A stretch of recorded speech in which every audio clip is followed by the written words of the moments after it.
For instance, when you look at Black girls and Black women, on some dimensions, they're doing quite well and their outcomes have improved. Certainly on employment, the numbers started getting much better in the 80s and 90s.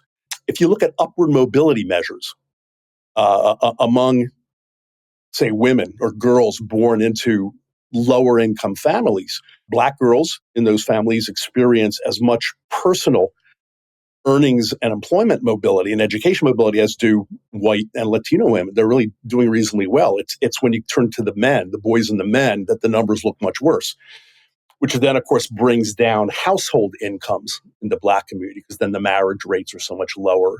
So I want to go back to a focus on Black boys and Black men. When you look at Black men, not only are their employment outcomes worse relative to the other groups of men, if you calculate them the right way, in other words, there's a lot of Black men missing from those numbers because they're incarcerated or they don't show up in the household surveys. When you adjust for the missing Black men, their employment rates sometimes look worse than those of Black women. There's no other group for whom that's true. The Black community is childish and we refuse to fucking grow up. They're in my comments right now, mostly men, in my comments right now on my other video, talking about my point that I made that 25 years old is not as young as y'all like to think. That time waits on no fucking man. And as a man, you don't have the luxury of sitting down wasting your fucking 20s away. Oh man, but 25 young, bro, you ain't supposed to have it all figured out at 25. Man, that's still young, bro. You still got plenty of time, bro. And y'all wonder why y'all get the results y'all get from the women in this dating market. Because y'all have no substance, y'all have no purpose, y'all move with y'all unintentionally move about this world with no guidance, no purpose, no direction. Y'all just winging shit. I tell young dudes all the time, from 18 to 25, that's 7 years.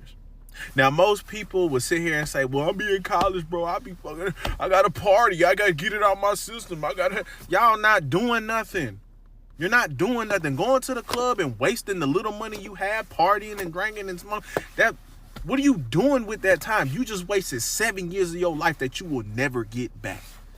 See, when you put it in that perspective, you might sit back and be like, damn, that is 7 years. Because a lot of us don't sit back and think about it like that.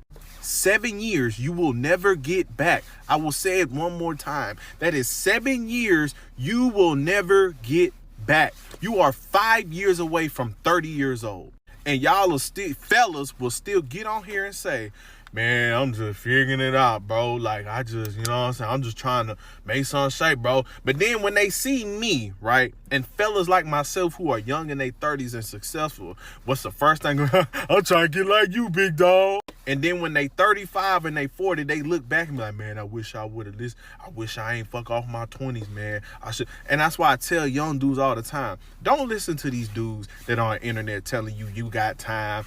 I'm not saying you got to have it all figured out, but you need to know where you're going. You need to have some stability in your life. You need to have a foundation in your life by 25. You need to know where you're going in your trajectory and move with intent and purpose in your life.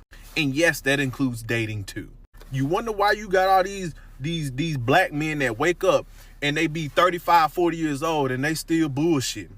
Still, man, I'm just figuring it out, bro. Still stuck because they fucked their 20s off thinking they had a bunch of time. What he said in that clip, and I even commented on the video, what he said in that video drove everything home to me. In the video that you just heard it, he said that, hey, he was saying that by 25, a man should be doing this and should be doing that and should be thinking like this and moving like that, and he should have this and he should have that. And you know what? He is absolutely right. And when he said that he got a lot of pushback from men about you should have this and have that by 25, he's not lying.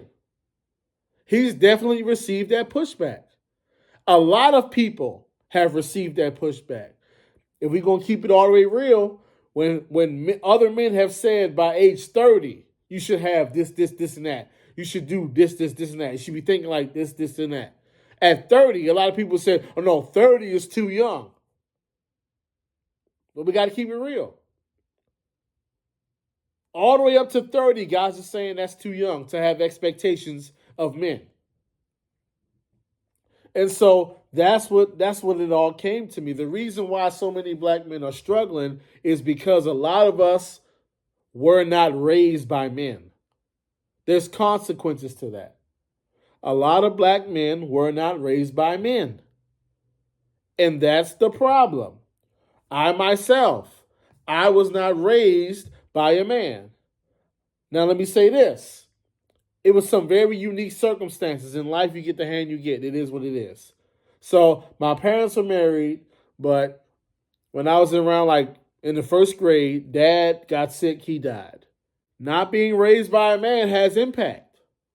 Because as you saw in that comment that I left on the video, 25 is definitely an age where as a man, you should have got some stuff going. You should have some motion. You should have some plan. You should have some maturity. You should have some things in motion by 25. Because you had from 18 to 22, 23 to goof off. You had a long time to have fun. By 25, you got to have some things shaking. However, I did not know that when I was 25. I'm going to keep it all the way real. I realized I should have been doing certain things at 25 when I was 32. I'm going to say that again. I realized that at 25, I should have had this, and this, and I should have been doing this, and this, and I should have been thinking like this, and this. I realized that at 32. So 7 years after I should have had this, I realized I should have had it. And the reason, a huge reason for that was I wasn't raised by my father. So you don't have that kick in the backside. You don't have that fear in your heart. You don't have that example to follow. You don't have that example to try to impress and try to emulate and try to be like and keep working and keep striving to get his approval. You don't have that. So you just don't know. You just don't know. And a lot of black men these days, they just don't know. And a lot of us, when we figure it out, it's not till after 30. A lot of us at 30, we just getting started. We just starting to wake up. We just starting to open our eyes. We just starting to get a little bit of sense. At 30, we just starting because we don't know. We don't know. We don't have the example. We don't have the guidance. We don't have the teaching. We don't have the leadership. We don't have nothing to point at and strive to. I'm talking about like something just as simple as your father in the house. And he don't got to be rich. He don't got to be super smart. But if he's good to his woman, he works hard. He's serious. He protects.